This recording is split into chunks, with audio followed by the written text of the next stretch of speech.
ప్రభుత్వాలు మారుతున్నాయి, ప్రజాప్రతినిధులు మారుతున్నారు, కానీ ఇక్కడ జరుగుతున్న పరిస్థితులు మాత్రం ఏమాత్రం మారలేదు అన్నదైతే మనకు అర్థమవుతుంది. అందులో ముఖ్యంగా కృష్ణా జిల్లాకు సంబంధించి రేషన్ మాఫియాకు సంబంధించిన ఒక ఎక్స్క్లూజివ్ న్యూస్ నేను మీకు ఇవ్వబోతున్నాను. దాని ప్రకారం చాలా క్లియర్గా ప్రభుత్వాలు మారినా, ప్రజాప్రతినిధులు మారినా అక్కడ పరిస్థితుల్లో ఎలాంటి మార్పు ఉండదు. రేషన్ మాఫియా ఏదైతే వందల కోట్ల రూపాయల వ్యాపారం చేస్తూ వస్తుందో ఆ వ్యాపారాలన్న అలాగే కంటిన్యూ అవుతాయని చెప్పడానికి ఒక ఉదాహరణగా ఇవాళ నేను కృష్ణా జిల్లాలో జరుగుతున్న రేషన్ మాఫియాకు సంబంధించిన వివరాలు ఇవ్వబోతున్నాను. కృష్ణా జిల్లా అంటే ఏదో ఒక నియోజకవర్గంలోనో లేదా ఒక ప్రాంతంలోనో జరిగే విషయం కాదు. మొత్తం జిల్లా మొత్తం అక్కడ ఏం జరుగుతోంది, అది నడిపిస్తున్న కింగ్ పిన్లు ఎవరు, ఆ కింగ్ పిన్లు నడిపిస్తున్న వ్యవహార శైలి ఏంటి అన్నదైతే నేను ఇప్పుడు రివీల్ చేయబోతున్నాను. అందులో ముఖ్యంగా చూస్తే ఒక్కో నియోజకవర్గం నుంచి దాదాపుగా 500 టన్నుల బియ్యము ఇవాళ రేషన్ మాఫియా చేతికి వెళ్ళిపోతుంది అన్నదైతే చాలా క్లియర్గా అర్థమవుతుంది. ఇది ఎక్కడికో వెళ్ళట్లేదు. గతంలో ఏదైతే కూటమి అధికారంలోకి రాకముందు ఏదైతే ఆరోపణలు వినిపించాయో అదే ఆరోపణలు మరొకసారి వినిపిస్తున్నాయి. కేవలం ఇక్కడ మారుతున్నది మాత్రం ప్రభుత్వం మారిందని ఒక విషయం మాత్రమే. అందులో ముఖ్యంగా కాకినాడ పోర్ట్ నుంచే వందలాది టన్నుల రేషన్ బియ్యం విదేశాలకు వెళ్ళిపోతుంది. కోట్లాది రూపాయల డబ్బులు చేతులు మారుతున్నాయన్న విషయాన్ని మనం మాట్లాడుతున్నాం. కానీ అక్కడ జరిగేది మాత్రం ఒకటే విషయము, ఈ మొత్తము ప్రజాప్రతినిధుల కనుసన్నల్లోనే జరుగుతున్నాయన్నది. అందులో ముఖ్యంగా కృష్ణా జిల్లాకు సంబంధించి చూసినప్పుడు ఒక పార్లమెంటుకి సంబంధించిన ఒక ముఖ్య నేత, ఆ బడా నేత కనుసన్నల్లోనే ఈ మొత్తం రేషన్ మాఫియా నడుస్తోంది అన్నదాన్ని చెప్పడానికి మన దగ్గర పూర్తిస్థాయి సమాచారం ఉంది. ఆ సమాచారాన్ని గమనించినప్పుడు కూడా ఇప్పటికే టన్నుల కొద్దీ పీడిఎస్ రైస్ పట్టుబడుతున్నా సరే దాని గురించి మాట్లాడే ఒక్క అధికారి కూడా కనిపించని నేపథ్యం మనం చూస్తున్నాం. అందులో ముఖ్యంగా ఇక్కడ జరుగుతున్న ఈ వ్యవస్థీకృత నేరం ఏదైతే ఉందో దాని గురించి చెప్పిన వివరాలు మీకు ఆశ్చర్యం కలిగించక మనం. ఎందుకంటే రేషన్ డీలర్లు ఎవరైతే ఉన్నారో రేషన్ డీలర్లు కానివ్వండి, ఈ రేషన్ మాఫియాకి సంబంధించిన ప్రజాప్రతినిధులు, ఆ ప్రతినిధులు కానివ్వండి, వాళ్ళు ఒక డిఫరెంట్ స్టైల్లో ఈ మొత్తం మాఫియా నడిపిస్తున్నారు. రేషన్ బియ్యము ప్రతి నెల 28వ తారీఖున ఈ రేషన్ డీలర్ల దగ్గరకు వస్తుంది. రేషన్ డీలర్ల దగ్గరకు వచ్చిన తర్వాత ఏ రేషన్ షాపు నుంచి ఎన్ని టన్నుల బియ్యము ఎవరి చేతికి వెళ్ళాలి, ఏ టైంలో తీసుకెళ్ళాలి, వాటిని ఎలా రీప్రాసెస్ చేసి వాటిని కాకినాడ పోర్టుకు తరలించాలన్నది మొత్తం ప్లానింగ్లో నడిచిపోతుంది. అందులో భాగంగానే కృష్ణా జిల్లాలోని చాలామంది ప్రజాప్రతినిధులకు సంబంధించిన అనుచరులు కానివ్వండి, అన్వయులు కానివ్వండి, అదే పనిలో ప్రతి నెల ఎండింగ్లో అంటే 28వ తారీఖు నుంచి 5వ తారీఖు మధ్య లేదా 8వ తారీఖు మధ్యలో ఈ 10 రోజుల పాటు అదే పనిలో ఉంటారు. ఒకవేళ ఎవరైనా రేషన్ డీలర్లు మాట వినకపోతే వాళ్ళ మీద వెంటనే సివిల్ సప్లైకి సంబంధించిన అధికారులు కానివ్వండి, విజిలెన్స్ అధికారులు కానివ్వండి వెంటనే వెళ్తున్నారు, వాళ్ళను అక్కడ సీజ్ చేస్తున్నారు, లేదా వాళ్ళకి సంబంధించిన ఏదైతే వ్యవహారాలున్నాయో వాటికి సంబంధించి కంప్లైంట్ చేస్తున్నారు. సో ఏం జరుగుతుంది, ఎలా జరుగుతుందనే విషయాలకు సంబంధించిన కొన్ని వివరాలు మనం చూద్దాం. ఫస్ట్ మొదటగా దీనికి సంబంధించిన బ్రేకింగ్స్ మనం చూద్దాం.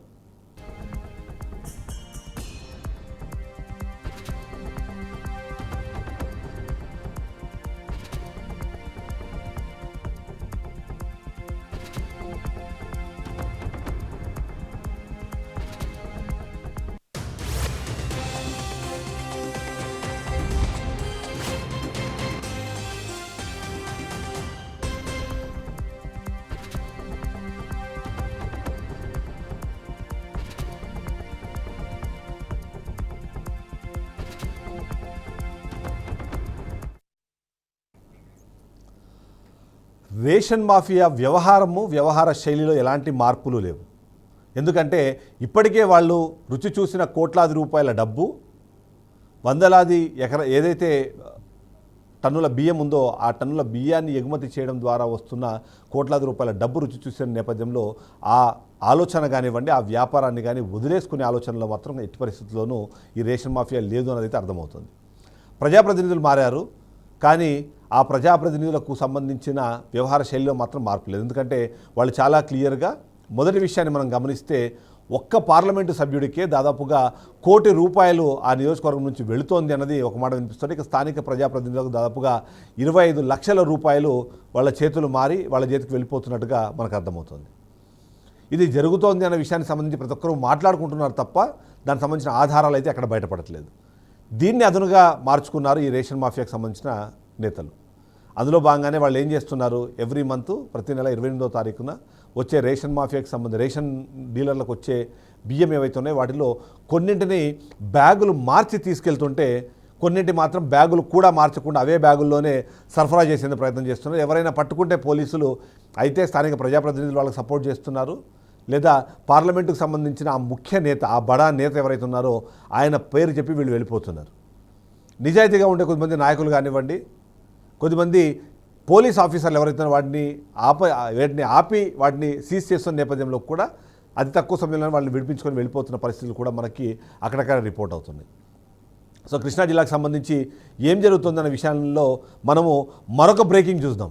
ఎందుకంటే నేను మొదటి నుంచి చెప్తున్నట్టుగా ఎవరైతే ఈ కృష్ణా జిల్లాలో రేషన్ మాఫియాను నడిపిస్తున్నారో ఆ రేషన్ మాఫియా డానుగా అనుమానం వ్యక్తం చేస్తున్న వ్యక్తికి సంబంధించిన వివరాలు నేను మీకు ఇవ్వబోతున్నాను. మనం ఇప్పుడు ఒకసారి ఆ బ్రేకింగ్స్ చూద్దాం.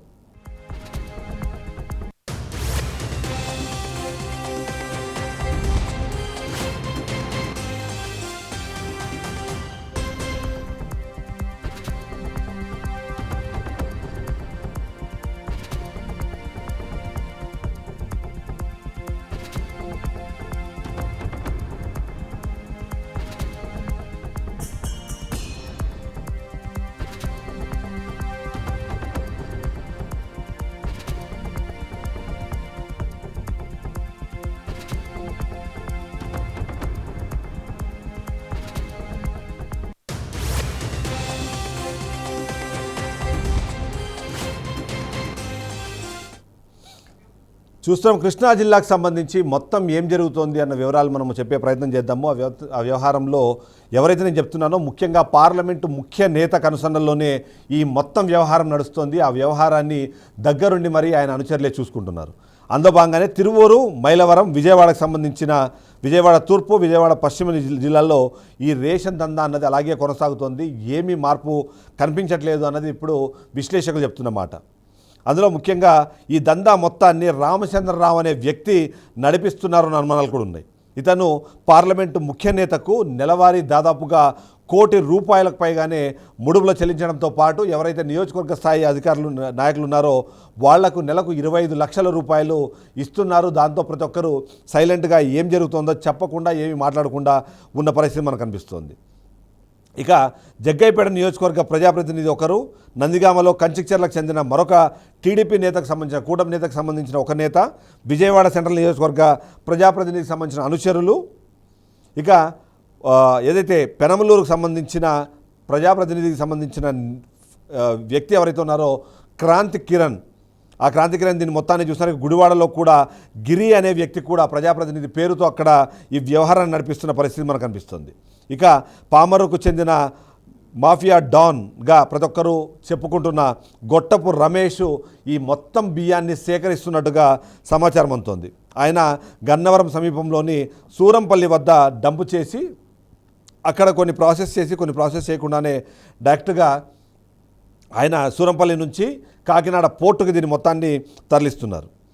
ఈ డంపు పైన చాలామంది ఇప్పటికే ఫిర్యాదులు చేశారు. కానీ ఫిర్యాదులు చేసినా సరే ఆ పౌర సరఫరాల ఉన్నతాధికారి అలాగే ప్రజాప్రతినిధి నుంచి ఆయనకు అక్కడ ఒత్తిడి రావడంతో చేతులు ఎత్తేసి సైలెంట్గా చూస్తూ ఉండిపోయారు అన్నది మనకు సమాచారం అందుతుంది.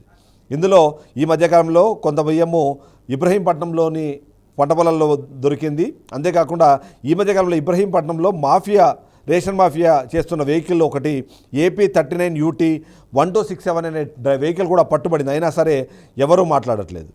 ఎందుకు ఇలా మాట్లాడట్లేదు అన్నదానికి కారణాలు కూడా మనకు చాలా క్లియర్గా కనిపిస్తుంది. ఎందుకంటే నేను చెప్పినట్టుగా ప్రతినిధులు మారుతున్నారు, ప్రభుత్వాలు మారుతున్నాయి, కానీ ఎవరైతే ఈ రేషన్ మాఫియాను నడిపిస్తున్న వ్యక్తులు ఉన్నారో వాళ్ళు మాత్రం మారట్లేదు. అంతేకాకుండా ఇది ఒక వ్యవస్థీకృత నేరంగా ఉంది కాబట్టి చాలామందికి దీని గురించి పూర్తి స్థాయిలో సమాచారం ఉంది కాబట్టి ప్రజాప్రతినిధులు అయినా సరే గత ఎమ్మెల్యేకు ఏ డబ్బులు అయితే ఇచ్చారో, ఎంతైతే ముట్ట చెప్పారో ఆ అమౌంట్ మళ్ళీ వీళ్ళకు కూడా రావాలి అని చెప్పేసి ఆ నేతలకు సంబంధించిన ముఖ్య అనుచరులు, వాళ్ళకి సంబంధించిన అనుచరులతో పాటు మిగిలిన ఆ కుటుంబ సభ్యులు ఎవరైతే ఉన్నారో వాళ్ళు హుకుం జారీ చేసి ఆ డబ్బుల్ని కలెక్ట్ చేస్తున్నట్టుగా మనకు సమాచారం ఉంది.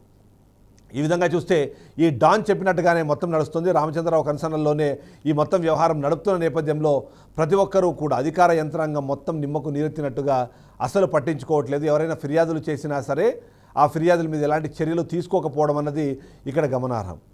కాకినాడ పోర్టుకు సంబంధించి మనం చూసాము. సీజ్ ద షిప్ అన్న పవన్ కళ్యాణ్ మాటలు పెడచెవిన పెట్టిన విధంగానే ఇప్పుడు కూడా అలాగే కంటిన్యూ అవుతుంది. ఎవరు దీని గురించి పట్టించుకునే వాళ్ళు లేరు. మాటలు ప్రతి ఒక్కరూ మాట్లాడుతున్నారు, ఫిర్యాదులు ప్రతి ఒక్కరూ చేస్తున్నారు, ఆరోపణలు వినిపిస్తున్నాయి తప్ప దీనికి ఆధారాలు కానివ్వండి, వాటి మీద చర్యలు కానీ కనిపించిన నేపథ్యంలో ఈ రేషన్ మాఫియా డాన్ మరింత రెచ్చిపోయే అవకాశం అయితే ఉంది. బీఆర్కే న్యూస్ ఇలాంటి విషయాలు ఎప్పటికప్పుడు ప్రజల ముందుకు, ప్రభుత్వం ముందుకు తీసుకొస్తూనే ఉంటుంది. చంద్రబాబు నాయుడు కానివ్వండి, పవన్ కళ్యాణ్ కానివ్వండి, దీనికి సంబంధిత మంత్రి నాదెండ్ల మనోహర్ కానీ చర్యలు తీసుకోవాలని కోరుకుంటూనే ఉంటుంది. సో ఇది స్పెషల్ డ్రైవ్. మరొక డ్రైవ్తో మళ్ళీ కలుద్దాం. స్టేట్ టు బీఆర్కే న్యూస్, తెలుగుడి సత్తా.